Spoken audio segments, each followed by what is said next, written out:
Hey guys, it's Editing Samantha here. I just want to say before we really get into this video that by no means is any advice I'm about to give professional advice. This is what I personally did that worked for me in my situation, and I know every situation is different. So take everything with a grain of salt. If you're gonna do it in your personal life, alter it if you need to, but this is what personally worked for me. So I will, at the end of this video, link on the screen these other resources for you guys to check out. They might give more advice than I will, better advice than I will. So definitely stick around for the end of the video to check them out. And don't forget to give this video a thumbs up. And don't forget to subscribe, and I will see you guys in the next one. I hope you enjoy.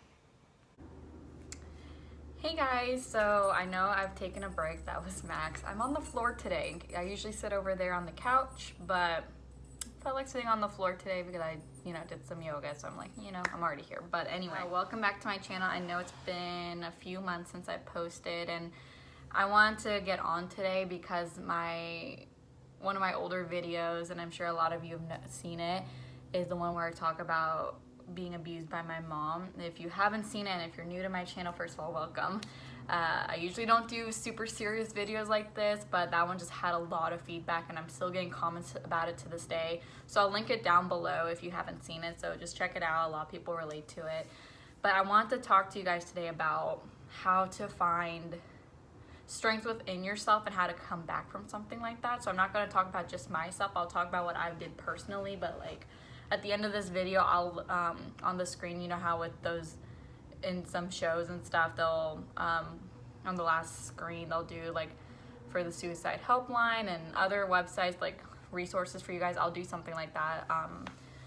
If I find some research, I'll just have it at the end of the video. So just be sure to stick around for the end of the video, just so you had those resources if you weren't aware that there were something like that, because I certainly wasn't aware. We'll just go ahead and get into it, okay? So one thing I strongly recommend to do, whether you're currently going through it or you did go through abuse from a parent or a guardian, or from anyone in all honesty, is one, you really need to talk about it. You cannot bottle it up, and I did both things. I bottled it up for years while I went through it, and even after, until I honestly really came out with that video.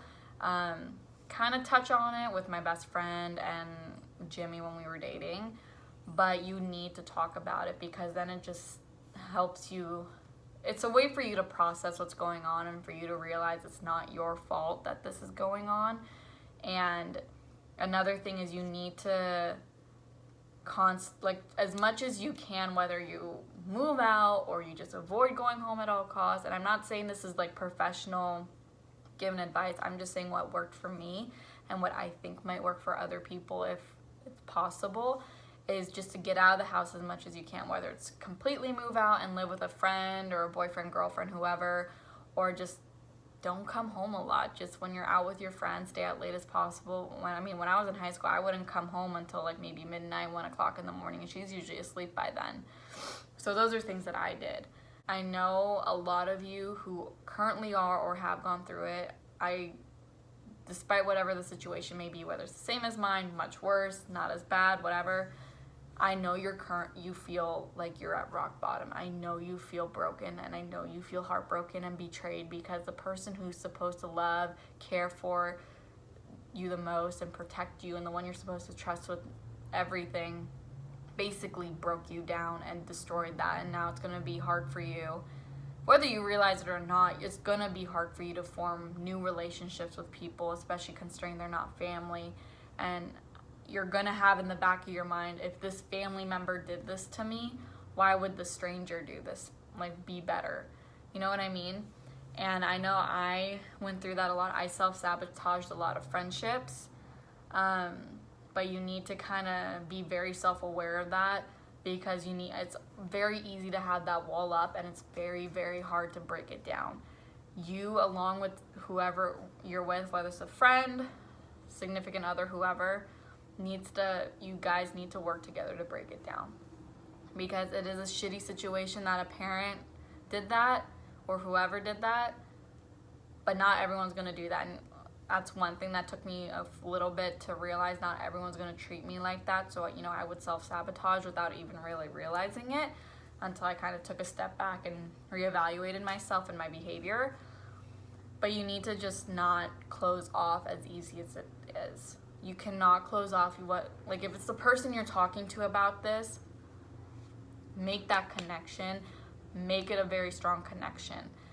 And just as much as you possibly can, talk it out, get away from the negativity, but you need to remind yourself, you're not alone. I thought I was, but you are not alone.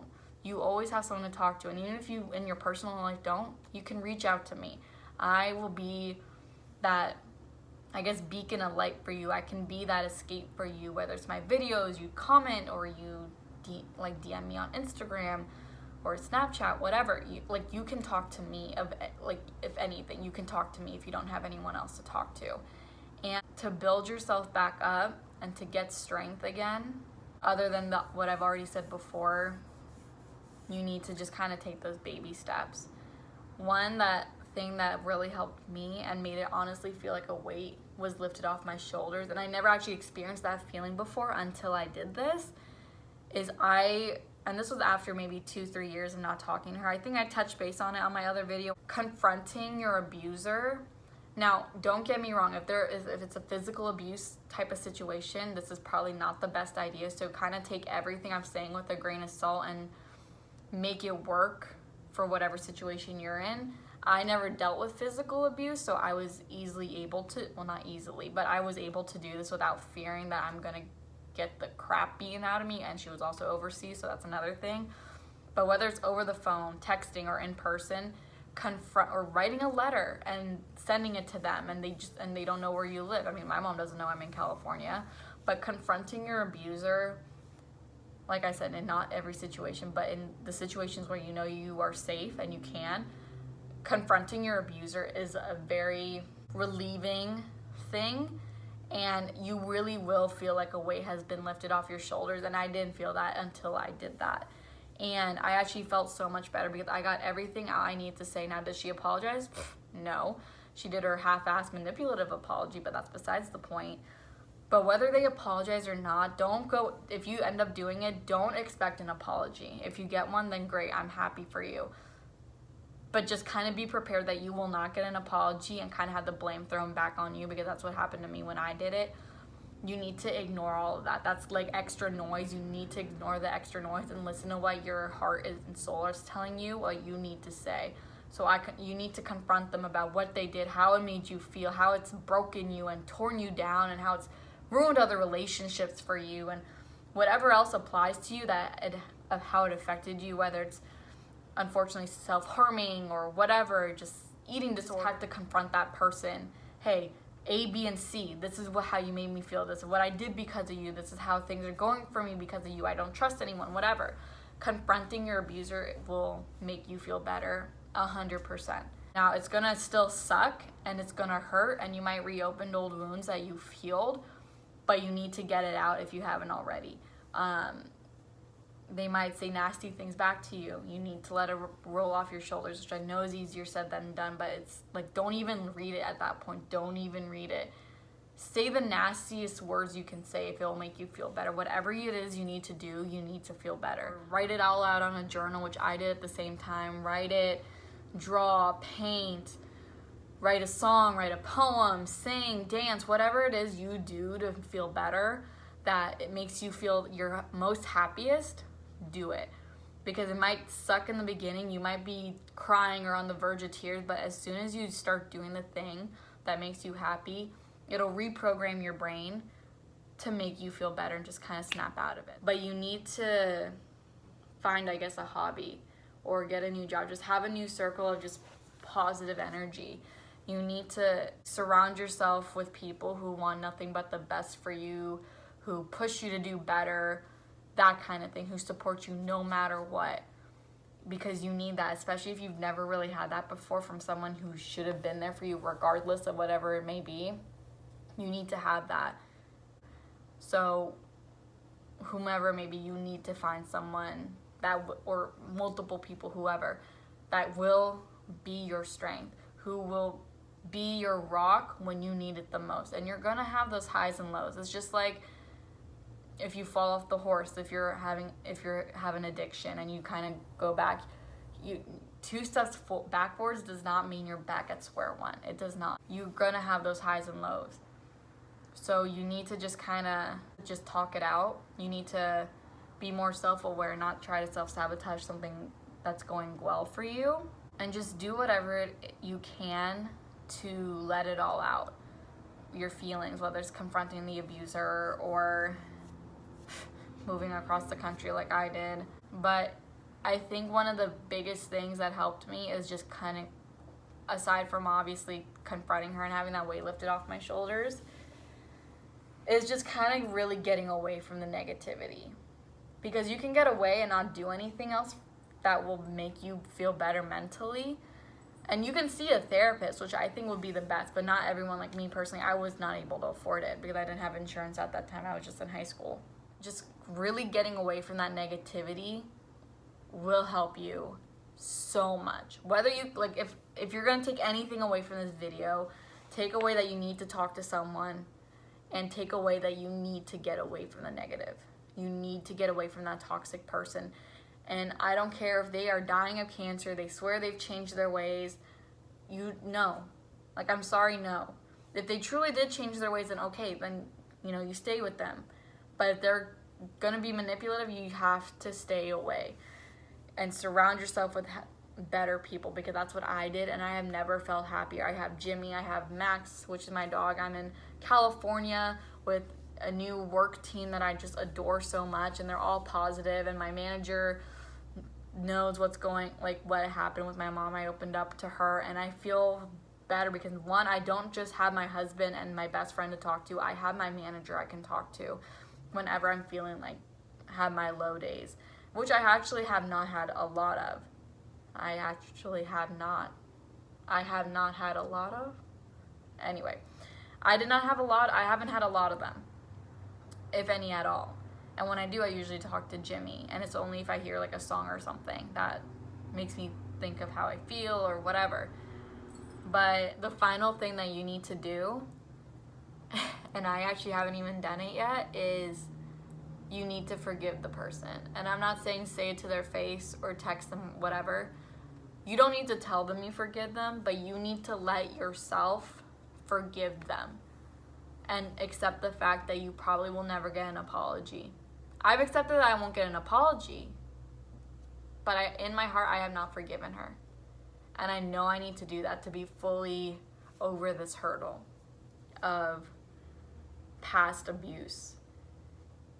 And this is not, guys, this is not things that will happen overnight. This is not something that will happen over the course of a week. This will take years to do.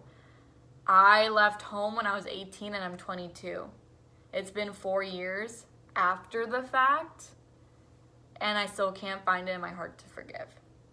She doesn't deserve forgiveness, but you don't forgive for them, you forgive for you. Because the moment and it's not just saying, okay, I forgive her or them. When you truly wholeheartedly, with your heart and soul, forgive them like you would with anybody if they hurt you or whatever, you're doing it for yourself, because then you don't carry that with you anymore. So since I haven't done it, I'm still carrying it with me. But it's very minimal. It's almost kind of like grief. It gets easier, so I haven't found the need to forgive, but I know I need to. So you need to forgive the person. Don't even bother telling them. Don't, because you won't get the apology. You need to accept you won't get the apology. Do it for you. You do it to release your heart of the burden of it.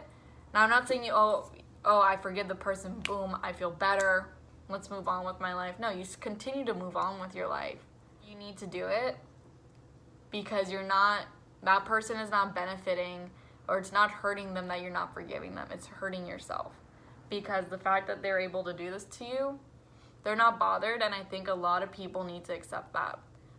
They don't care that they hurt you. Whether you were a kid to them, a significant other, a friend, whoever was your abuser in that relationship, they don't care, because if they did, why would they abuse you in the first place? But you need to accept the fact they do not care.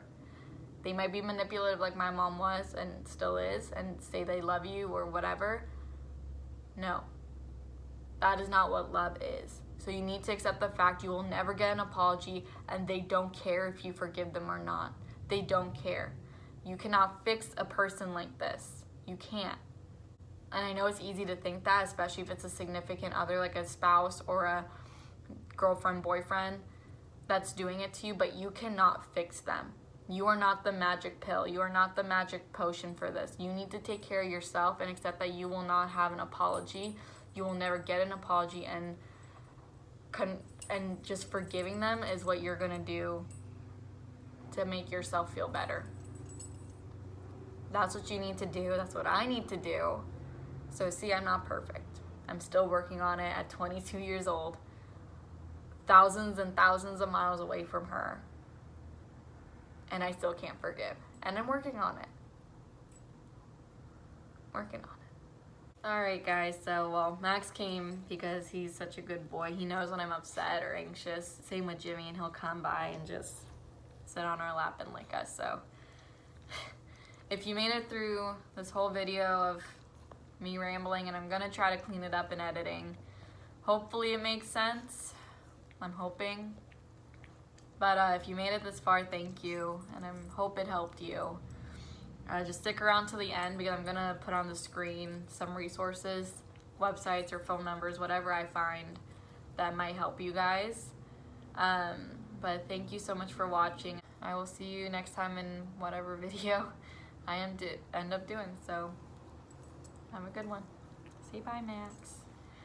Bye.